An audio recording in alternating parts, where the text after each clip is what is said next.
right, hey family, this is Lawrence again, Uncle T on Uncle T Show. And today, like I said, always Uncle T Show is about people, places, and events. And today we are going to be talking about a very, very specific issue.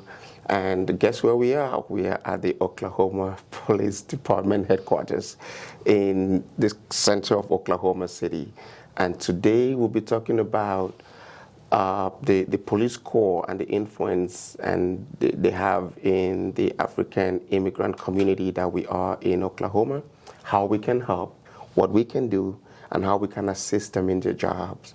So I have today the chief of police in Oklahoma City. I have Chief Gully with me. And we're going to be talking a few things about the immigrant community, African immigrant community that is in Oklahoma City. And just so you know, we have close to 10,000 African immigrants living in Oklahoma City, and it keeps growing every day. Every day there are new immigrants coming in, there are new people coming in, and it makes our community bigger, and it is a call for concern. It's something that we need to talk about, how they can integrate this community, especially where we are coming from. We know how the police relates with the community. We know how the police treats their citizens back in Africa. And is it the same here in Oklahoma, in the U.S.? Let's find out with Chief Gully. Chief Gully, thank you for accepting this invitation to meet with me on Uncle T Show today. And I just want you to introduce yourself to the African community and tell them and who you really are. Absolutely. Well, first off, thank you for agreeing to do this. We met through a program through Neighborhood Alliance, Dinner with the Chief, and I've had several conversations, and it was really good conversations, and I didn't realize how big the African community was in Oklahoma City, so it's been good for me to learn as well. But I'm the Chief of Police for Oklahoma City, and I've been the Chief since July of 2019. We do a lot of things within the community to try to stay in touch and relate with all different parts of Oklahoma City. Oklahoma City is a big city, 631 square miles, over 1 million population in the metro, and about 650 to 700,000 just in the Oklahoma City limits. So we do a lot of things to outreach and make sure we're trying to reach as many parts of the community as we can. And things such as this are very helpful. And again, I appreciate you taking the time to come down and talk to us a little bit. Awesome. One of the reasons that we're doing this is to bring the police corps closer to us Africans who are migrating from Africa and coming here. Some of us are running away from the police, eventually coming here. And when you come here and you meet the U.S. police, especially if you are in Oklahoma and the Oklahoma police, you might not know how to relate with them. So they tell us in Africa the police is your friend. And sometimes when you go to them, they are really not your friend. Mm-hmm. Is the police your friend here in Oklahoma City? It's interesting that you bring that up because we struggle with that with immigrants from a lot of different countries where the police are not trusted, and it's a different environment.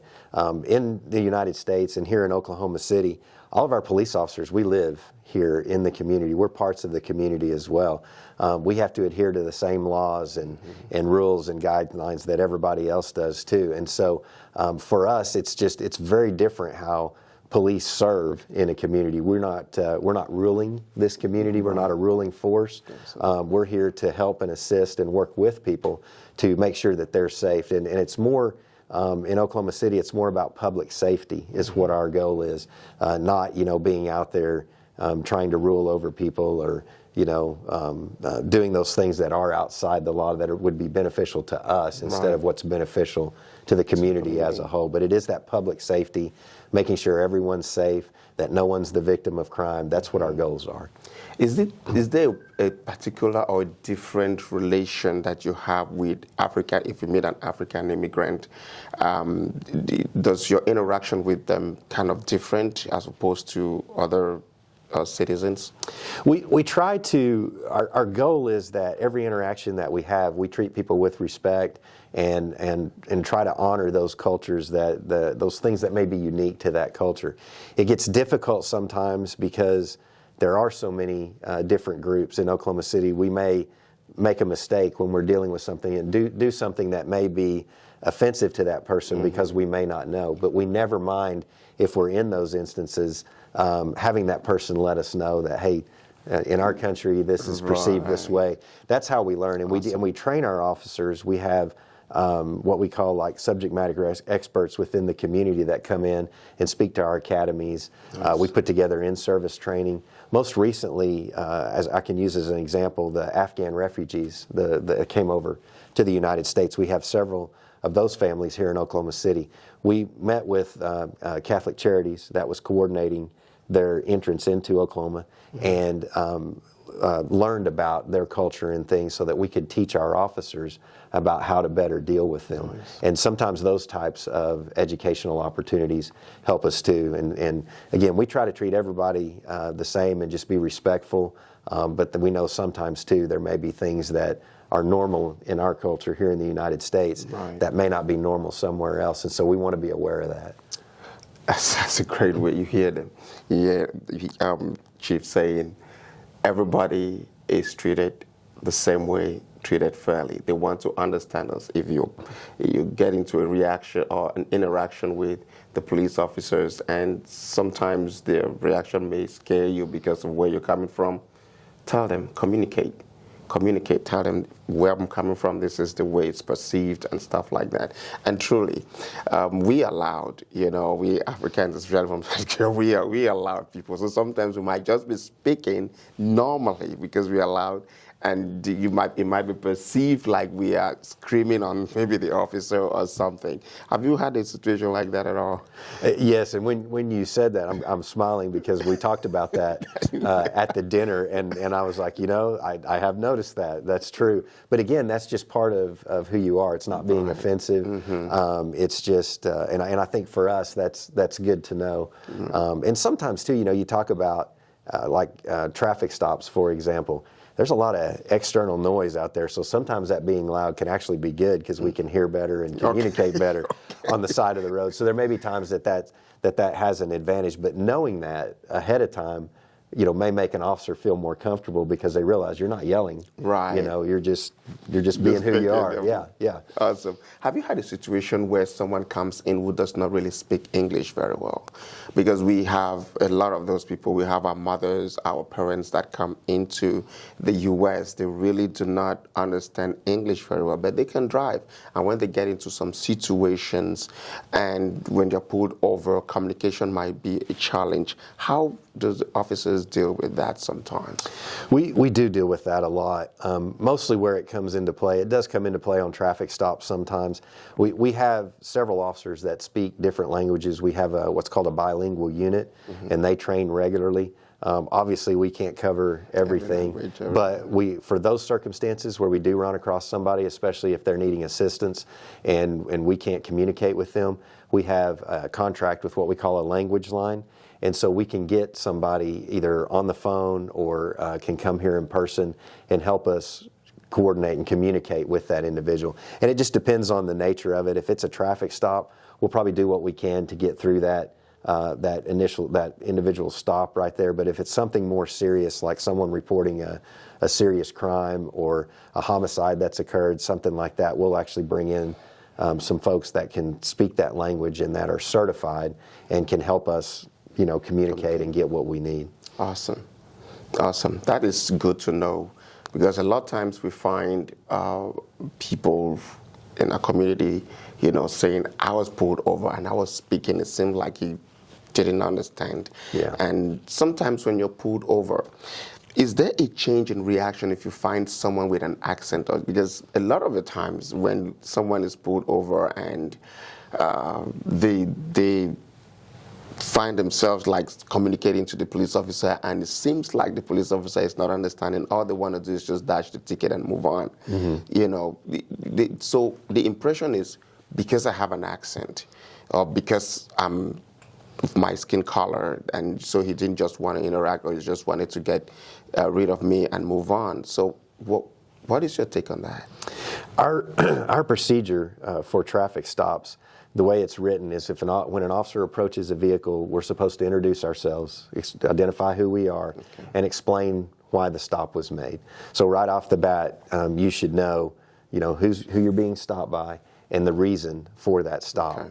And I do understand sometimes, and again, oftentimes it's not just the language issue there too. It can just be the noise. I mean, if you're stopping somebody on a busy city street, there's a lot going on. There's traffic going by, and sometimes it can create those issues too. But the officers are aware of that, and they'll usually work pretty hard to make sure that they're explaining what's going on and that person understands. And there may be a little bit of that barrier. And what I would say is just be patient, and don't get frustrated. Okay. Do the best that you can to try and relay that information. Cell phones are really great now. Sometimes you can type what you're trying to communicate, Okay. Or use that as a translator even too. Nice. Sometimes. And our officers, I know, do that out in the field as well. So technology helps a little bit too. But that's the main thing, is just, because I know it can be frustrating when you're trying to communicate with somebody, right, and you're not able to do that. So that's the biggest advice I would give, is just be patient. So what is talking about this pulling over right now, what would be the best procedure for someone when he's been pulled over? What should he do? We want that individual to be comfortable, and I tell people, don't ever worry, like if you're on a dark street or somewhere that you're just not comfortable pulling over, don't ever worry about it. Maybe, waving at the officer, letting them know, pulling to a more lighted area. Okay. But once you do that, I would say roll down your windows, hands on the steering wheel, Okay. Where they're visible, and let the officer communicate first. Let them explain what's going on, and then take that opportunity to communicate back with you. If you'll have to get your insurance or your registration for the vehicle, explain that to the officer. It's in my console, it's in my glove box, so that they know what you're doing too, and that communication back and forth. Everybody's nervous when they get pulled over. We know that. God. And believe it or not, the officers sometimes are a little nervous too, because they don't know who they're stopping. It might be a great person Right. who's done nothing wrong, or it could be someone who maybe is less than that and out, committing crimes or something. So just that communication, that patience, and again, don't be afraid to wait a little bit, to pull over where it's safe. Sometimes the officer may direct you. You may be going over a bridge or something, and they may say, hey, pull up a little bit here so that we can pull over here. And just that communication, that initial communication, and listening at the start. And this is really important, because I got pulled over one time when I was leaving the airport because of the tag of my friend's car that had expired, and I saw the police light. I'm like, okay, what is going on here? And definitely I was not in the right position to stop, and I drove a little bit further and stopped, and he asked me, why did I not stop right away? And I kind of communicated. I told him because it wasn't safe for me to stop right there, so I had to pull away from the road. And that's really important to know that we can actually have that conversation to explain that. So one more thing that I wanted to find out on the protocols on the road is when we are pulled over, it's an obligation, like you mentioned, that the police officer should explain why we have been pulled over, right? In the event where, because one of the conception is, especially the motorbikers, when they pull you over, they just come and they slam you a ticket and they just move. That's the conception. Like those ones, nobody, like they don't even communicate. It's given like right there. Is it okay if we ask the police, sir, what crime, what is my crime, what is it that I did? Absolutely. It's never something that you should worry about doing. We're supposed to communicate, what's going on. There's a process that we've been teaching for many years now within the police department called procedural justice. And part of procedural justice is we explain what we're doing, and that's how people are going to be more accepting and trusting of us, is if we're letting them know what we're doing. So don't ever be afraid to ask, what did I do? What is the reason for the stop? That's not being rude. That's not being, offensive or anything like that. And the officer is required to let you know that. Awesome. Now let's flip it a little bit. Let's talk about the crime rate for African immigrants living in Oklahoma. Have you what's your I'll say what's the level of crimes that you've experienced that are coming from African immigrants specifically? What I can speak to is immigrants as a whole. They are much more likely to be targeted, and especially if they come from a part of the world where police are not trusted. Criminals know that, and they know that those folks, and language barrier too, there's a lot of things that sometimes prevent people from calling the police. And what that does is that makes them more likely to be a target of crime. And that's something we work very hard with, and is our biggest concern is we don't want people being the victim of a crime and then being afraid to contact us. Right. And so that's what we struggle with. And it's things like the fraud type crimes, where maybe someone gets online to purchase something through Facebook Marketplace, for example. They're more likely to be victimized because, again, they may have that language barrier, but then also, too, the person that's committing that crime knows if I target this particular immigrant group, I'm more likely to get away with the crime because they may not report it. True. And so we work very hard with our community relations. I talked about the police community relations officers that we have at each division. Right.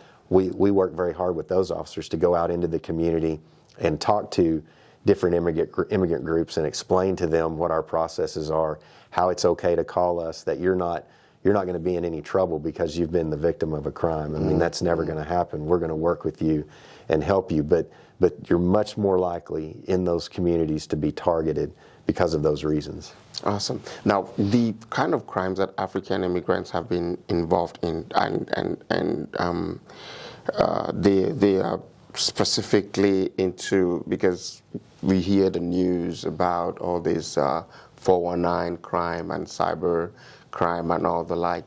Is it a lot in Oklahoma City? Do you see that a lot?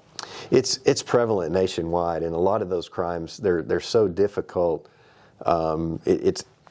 It almost works better for us to educate the public about these, so they learn how to recognize those, because a lot of times those individuals committing those crimes live in another location. They may live in another country, so it's very hard to prosecute those. So we work very hard to educate the public on, for example, people oftentimes may call and say that there's someone from the police department, and if you don't pay this money, you're going to be arrested. Well, we put things out to the public and we'll say we'll never do that. That's never going to happen. The police department doesn't call people. We don't collect fines over the phone and those kind of things. And so it's just that education piece. But you're right, it does happen here in Oklahoma City. It happens all around the country. And it's very frustrating because it hurts our relationship with the community too when that happens. Right. And it's important that you say that. You mentioned that there are police in the community, like the community relation police and everything. So that's telling us that you're bringing the police closer to the community. You're making us to understand that the police is your friend. You should not be scared of the police, but rather go to the police if in the case of anything. And so what I'm saying here is to my brothers, police not your friend, or police not your friend. No, not run from the police. Go to police when you get a problem, okay? So now let's talk about the recent shooting that we've been having around. We see where we're coming from. One thing that we know, and I believe you guys will bear with me, is that when we see a gun with somebody, the first notion that comes to our head is these guys must surely be either a police officer, a military personnel, or maybe it's a criminal. But now we see, when we come to the U.S., we see normal people carrying guns around. To God, I am scared of guns, to be honest with you. It's nothing that I don't want to be a friend with anybody who has guns, but it's so common here. How will you advise us, a person like me, who is this scared, to understand that, okay, this is the situation? What is your take on that? It's got to be very difficult for you, first of all, because Oklahoma is a state that pretty much is, open carry. The firearms laws are extremely lax. People can walk down the street carrying a rifle. Oh, Lord. And what I always tell people is that there is never any harm in calling us. If you see something and it doesn't look right, even if it may be legal, we can still come out and check that out and talk to that person and make sure that it's not something dangerous that's going on. The last thing you want to see is where somebody may be intent on doing harm and they may be walking into a business armed, and somebody sees that. It's okay to call us, because we've trained our officers. They know where the lines are in the law and what we can and can't do. And there's nothing that prevents us from going out and at least checking and make sure everything is okay. It is difficult, and I don't know that I really have a lot of good advice for you, just because it's got to be such a different world for you, Right. here than what you're accustomed to. Because, I mean, anybody in Oklahoma, as long as you're not a convicted felon, any adult, you can carry a firearm. It's very, there's a lot of states that are doing that now, but I think ours are some of the least restrictive in the country. So you're much more apt to see that occurring in Oklahoma than other places. But I tell people, don't ever be afraid to call us. You can remain anonymous. You don't even have to say who you are or anything like that. Okay. But I'm at this location, this person has a gun, and I feel uncomfortable, or I just want somebody to come check it out, and we'll do that. That's really the best thing, I think, Awesome. for them to do. Awesome. And it's important that we start doing that, especially now that these gun crimes are coming to our borders. I mean, recently in Tulsa, and now who knows where next. So let's be vigilant about people carrying guns, and report when we are not comfortable with the kind of gun they're carrying. I mean, does a kind of gun now, should pose a problem, right? Because if they're carrying an assault rifle as opposed to maybe a shotgun and stuff like that, it should be a call for concern, isn't it? I think it should be something that people should look at. It's not illegal. If someone is not a convicted felon, for them to walk down the street carrying a rifle, but I would hope someone would still call in and let us come out and at least talk to that person, because it's not something you see every day. Right. Even though it's legal, most people just aren't going to do that. You don't see that very often. So that's the main thing, is I just don't want people to hesitate calling in. If you look at these instances that happen and they talk to people afterwards who witnessed it, or maybe witnessed something leading up to that, Right. they always were second guessing themselves and say, well, I didn't want to be that person to call in and cause a problem. But what if that phone call could have prevented something? So Agreed. again, our officers are trained in how to deal with those situations, to detect if it is criminal behavior or if the person's just doing what they're allowed to do by law. But it's just worth it for us to check it out. Awesome. Thank you so much, Chief Gooley. And there was one question that I missed when we're talking about the procedures for interviewing, and this is concerning accidents. The one thing I've noticed in my community is the fact that whenever, and I've heard this a lot in my job, that when they get into an accident, most of the times the police officer comes in and just goes to one person, gets their opinion, and then writes a report and maybe just slams a ticket to the other person, especially, as they say, when they have an accident or their color of their skin, or they find difficulties communicating, they just give them a ticket and they move on. What is the normal procedure? Shouldn't everyone be interviewed so that the police officer can understand the scenario? Yes, and if that's not occurring, it's okay for that individual, that feels like they're not getting their story told, to make sure that occurs, to communicate that to the officer.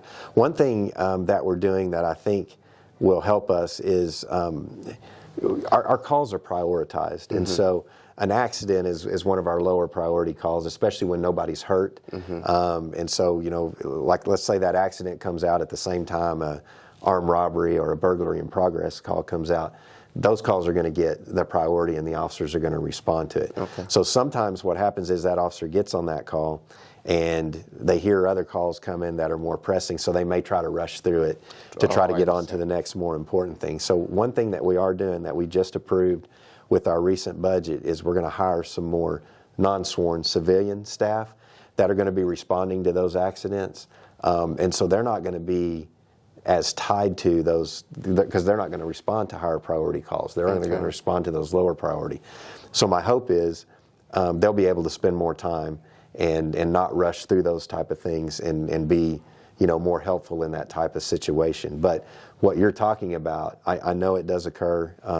And again, the officers sometimes too, they've worked so many of these, they come out, they kind of have a process in mind, and they may forget, you know, to communicate. And so I would tell that person, don't ever hesitate to, you know, approach the officer or say, hey, I'd like to tell you a few things, and make sure that information is getting relayed too, because, you know, that happens to me a lot. You know, sometimes I think I'm communicating really well, but I may not be. And that person will say, hey, you know, what about this? And and then I'm like, oh yeah, I forgot about that. So don't ever hesitate to do that. But I hope these changes that we're making will help those kind of situations too, so that the officers aren't as rushed. Definitely. And just while we are there, who determines the at-fault victim in an accident? Is it the police officers, I mean, after that report, or is the insurance companies? It really is going to fall back to the insurance company. We really don't determine who's at fault. What we're looking for when we investigate an accident is violations of city ordinance or state law. So if someone ran a red light, you know, that's a violation of city ordinance. That's what would lead to a citation. So we're really not looking at, you know, who's at fault, but what caused the accident, what contributed to it. Was it that the person was going too fast? Was it, you know, again, the red light or the stop sign or changing lanes or whatever that is? And then looking at that instance, was there a violation of city ordinance there that we're going to issue a citation on? Or was it state law? Was somebody driving under the influence of alcohol? Those kind of things. So that's mostly what we're looking for. The insurance companies, they're the ones that are going to determine fault, and they're going to, you know, settle that as far as who's monetarily, which insurance is going to pay, and that all is going to occur after the fact. Okay. And you mentioned earlier that you guys are recruiting, it's a new department, non-uniform people to respond to this, and that brings me to my next question. How would an African immigrant be able to get into a police force? We have a recruiting unit within the police department, and they actually have the recruiting unit. It's joinocpd.com, and they have their own website. They have their own social media through Facebook, and they do a lot of things, you know, to interact with the community and recruit. That would be that first step, is to get on there, and a recruiter will contact somebody. If they're showing interest, that recruiter will reach out. We actually have several officers on our department that are from Africa, and I think it would be very interesting if someone in your community wanted to apply, that they meet some of those officers and actually speak to them. And so, and of course, we're hiring right now. So, any good people that want to apply, that meet the requirements, man, bring them our way. We'll certainly work them through the process. Now you got it. The Oklahoma City Police Department is recruiting. If you want to be a police officer, and hey, the pay is good, the benefits are awesome. So, can you talk a little bit about that, so people might understand, you know, because now everybody is going to IT where there's big money. They forget that they can still get in here, feel comfortable, get better benefits, and still be good. Absolutely, and we're hiring in all parts of the police department. We're hiring 911 dispatchers. We're hiring, you know, like I said, the non-sworn officer or non-sworn people that are going to respond to the lower level crimes, the burglary reports, and those kind of things. Those are not sworn positions, and so we're hiring there. We're always hiring our CSI, our crime scene investigators. Those are civilian positions. But then the big push right now is our sworn positions. We're about 162 officers down from our full sworn strength of 1,235. So we really need sworn police officers too. But you mentioned the salaries. I believe our starting salary right now is around, I think it's around $49,000 a year. And after they graduate the academy, it goes up significantly. It goes up about $10,000. And then once they're off probation, really by the end of a year, they could be making close to $20,000 more than that original starting salary. Nice. And the biggest thing you mentioned is, you know, the benefits, retirement, insurance. We have what's called a deferred compensation plan that you can invest your own money into to help boost your pension that you would get after 20 years. So there's a lot of really good benefits. Oklahoma City is a great place to work. We have great community support, great support from our city leaders, and you know, aside from the benefits and the salary, I wouldn't work anywhere else. It's just a great place to work. Awesome. My director not only here now. Boy, you can become a cop in this country. You can become a police officer here, and you can grow your ranks to wherever you want to be. You could be a non-sworn police officer, which means you might not be in uniform, but you just, you know, you still do this job and enjoy it. So the police is your friend indeed in Oklahoma City. The police is your friend in the U.S. Don't be scared of the police. Go to the police. And recruitment is easy, and it's a smooth process. If you are interested, just what was the website again? JoinOCPD.com. JoinOCPD.com. JoinOCPD.com. OKC. I'm sorry. I do that all the time. Yeah. Okay, join OKCPD. Okay, Yeah. join OKCPD.com, and you will enjoy being a police officer in Oklahoma City. And truly, it is. I can relate to that based on someone who had joined this corps from another country. It's a Ghanaian who is here, and her stories are just wonderful on how great, you know, working as a police officer has been. So you never know. Come on in. There's a lot of great positions that you can occupy. So. Chief Gooley, thank you so much for the time that you have. I believe these are most of the questions that I have. But one last thing before maybe we wrap up. Tell us about the police culture here in Oklahoma City. Sometimes it's different with other cities. And also, let's talk about the culture first, and then I'll give it. Basically, for us, we want to be more of a part of the community. We want to be seen as a part of the community, as someone that you trust. That if there's a problem in your neighborhood, that you look to us to solve it. And the big thing too, like I said before, even at full strength, we have 1,235 officers. So our culture can't be that we're going to go out and, you know, we're going to rule the streets and you know, solve all these things on our own, because 1,235 versus almost 700,000 residents of Oklahoma City in a 631 square mile area, right. We have to work together. So that is a big part of our culture, is that we work with the community, we work for the community, and we want that we want that put out, you know, to everyone, so that again, you're going to know much more about what's going on in your neighborhood, what problems are there, what crimes are occurring than we are, and so how do we work together to stop those crimes from happening? Right. And we also know that in a city of our size, it's a very small amount of people that are committing the crimes.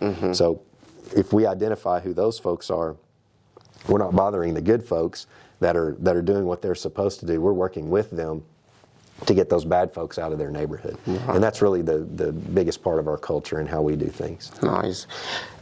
Just to understand, this is Oklahoma City. Is it like you cover just Oklahoma City, or maybe you cover Edmond, Piedmont, and all the other neighboring areas at all? That's a great question. We don't. Those cities have their own police departments. Okay. Now, we work with them because we know crime doesn't know borders, you know, and so we work together to make sure if we have crimes that are being committed in Oklahoma City and they're being committed in Edmond, we can tie those together and work together to solve those.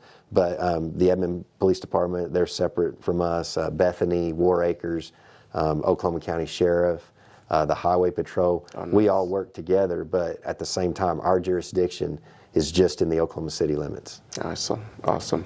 Thank you so much. And just a final word from the Chief Gooley before we round up.